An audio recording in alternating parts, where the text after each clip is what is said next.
Pour ceux qui l'auraient oublié, Mont-Blanc Norland est un aventurier courageux de l'époque, il y a de cela 400 ans. Un jour, il découvrit la cité d'or de Chandora. Une fois de retour de son expédition, il alla faire un rapport au roi, lui disant que la cité d'or existait bel et bien. Après 6 longs mois de voyage pour retourner voir la cité d'or avec le roi, elle n'y était plus.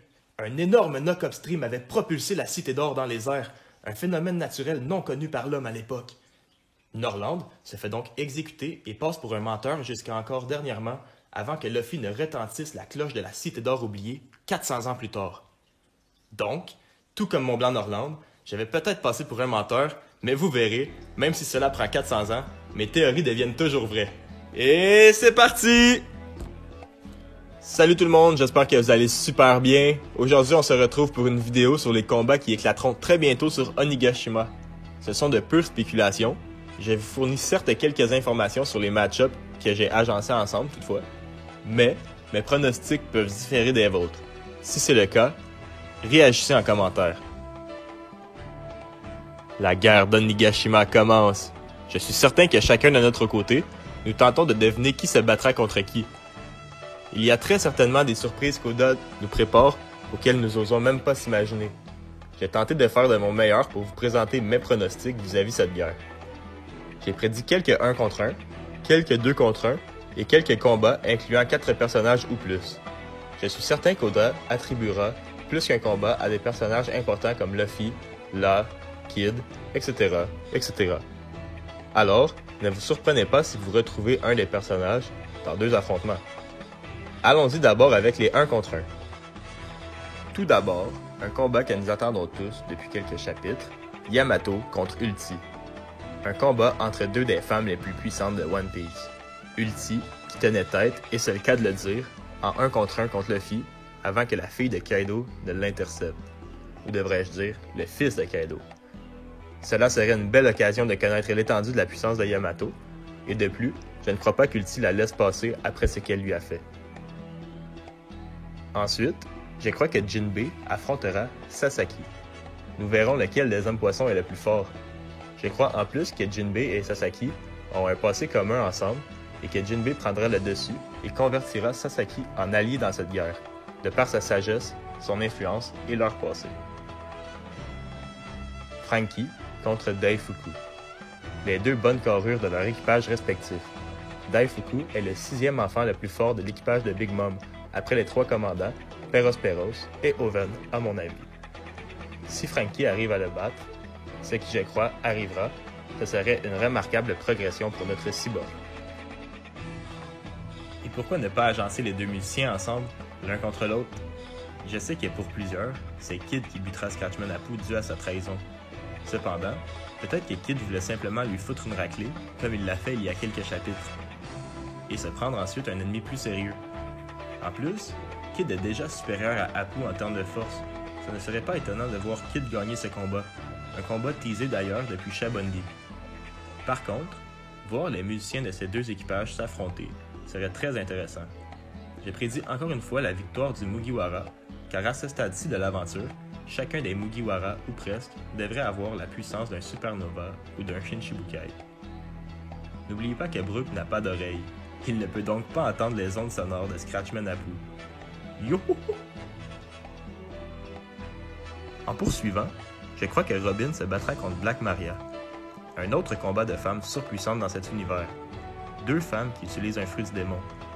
Robin, anciennement geisha d'Orochi, et Black Maria, geisha de Kaido. Peut-être que c'est un indice que nous laisse Oda. Ensuite, je voulais agencer Drake et Jack l'un contre l'autre, dû à la théorie du paquet de cartes, que le 10, DS Drake, surpasserait le valet, Jack. Par contre, j'ai imaginé un autre combat pour Jack, alors je crois que le premier combat de Drake, qui serait plutôt rapide, sera contre Page One. Ils ont un pouvoir de dinosaure antique semblable. Restez à l'affût par contre, je prépare un 2e combat pour Drake. Permettez-moi de vous surprendre et de vous faire réagir. Je sais que pour plusieurs, cela semble impossible, mais j'ose prédire un combat de Zoro et Sanji contre Jack. Malgré que les 2 ne soient pas capables de se sentir, je crois et j'espère qu'ils feront équipe pour ce combat. Je crois que Zoro débutera en 1 contre 1 et qu'il enverra voler Jack sur Sanji. Sanji, qui était présent pour soigner les Minks, il sait donc ce qu'il a fait à cette tribu. Il est possible qu'il embarque dans ce combat contre Jack et réalise ensuite que Zoro avait déjà engendré ce combat. Ensuite, nous pourrons y voir des scènes semblables au retour de l'ellipse lorsque les deux comparent leur puissance en détruisant PX-7. J'en suis arrivé à cette conclusion car à la base, j'avais placé Sanji contre Oven, eux qui ont déjà débuté un combat sur Totolando. Mais, en vérifiant sur le navire de Big Mom lorsqu'elle montait sur Wano, Oven n'est pas présent sur le bateau. En plus, j'ai eu énormément de misère à placer Zoro. Alors, voici ce match-up assez audacieux. Kid et Killer contre Queen. Queen qui a, comme dans le bon langage de Kid, royalement fait chier ce dernier dans la prison du Don. Je crois que ce serait beaucoup plus intéressant pour eux de se battre contre Queen que contre Apu. Eux qui se font, on doit se le dire, assez ridiculisés depuis leur arrivée à Wano. Je ne suis pas certain que Kid gagnerait seul à seul contre Queen, mais avec son loyal bras droit Killer, ils auront le dernier mot sur ce travesti. Marco contre King contre Peros Peros. Je voyais depuis très longtemps un combat entre King et Marco dans ma tête. Par contre, il serait intéressant d'y ajouter Peros Peros, lui qui en veut à ces deux-là, d'avoir envoyé voler le bateau de pirates de Big Mom. Ce serait trop bien de voir le premier commandant d'un Yonko, l'ex-premier commandant d'un Yonko, et l'enfant le plus vieux d'un Yonko, l'un contre l'autre.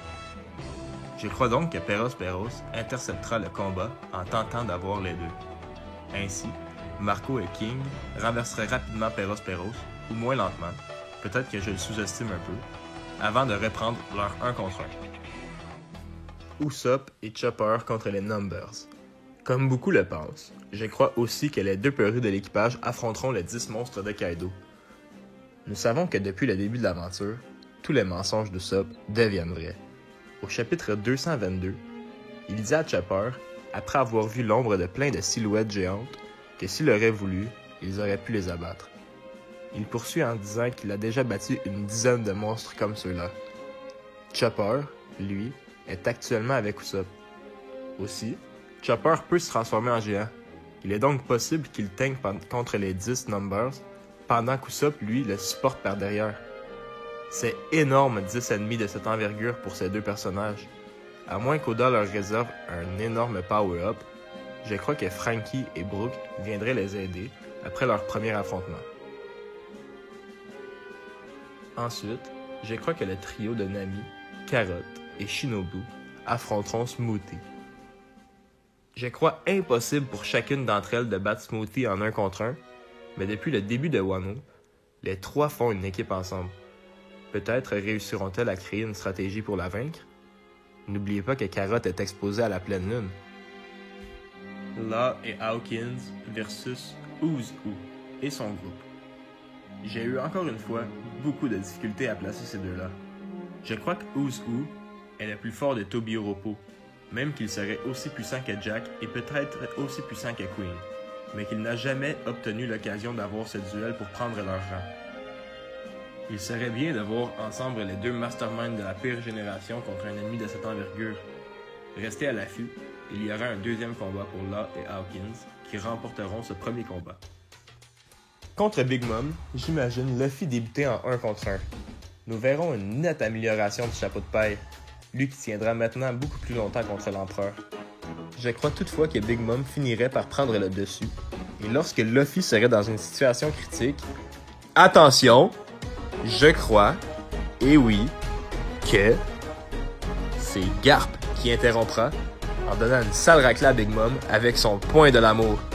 Il fera son apparition avec à ses côtés Kobe et El Mepo, lui qui aurait adoré que Luffy et Ace occupent ses postes. Souvenons-nous que Drake a contacté Kobe sous le nom de l'organisation secrète de la marine, le SWORD, lui disant que Kaido et Big Mom forment une alliance. Garp, sachant cela, comprend l'enjeu de cette alliance, lui qui autrefois les affronta lorsqu'ils étaient dans l'équipage des Rocks. Il reviendra les affronter, cette fois-ci non avec son ami Roger, mais son petit-fils Luffy.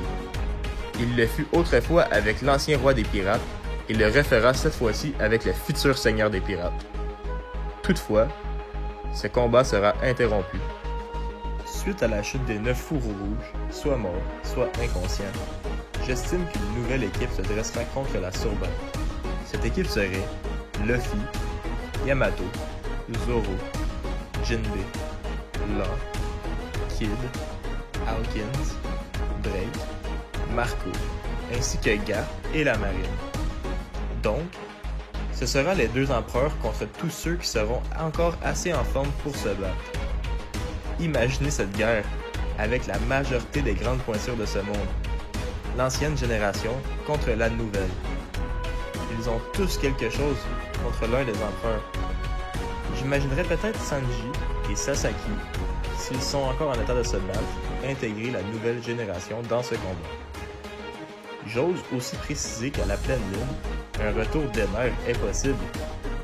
N'ayant aucune chance de gagner contre Luffy, il ne peut faire autrement que de s'allier avec lui. Ener ne peut certainement pas battre un empereur à lui seul, mais avec Luffy et les autres, Ener serait certes l'un des piliers les plus importants dans cette guerre.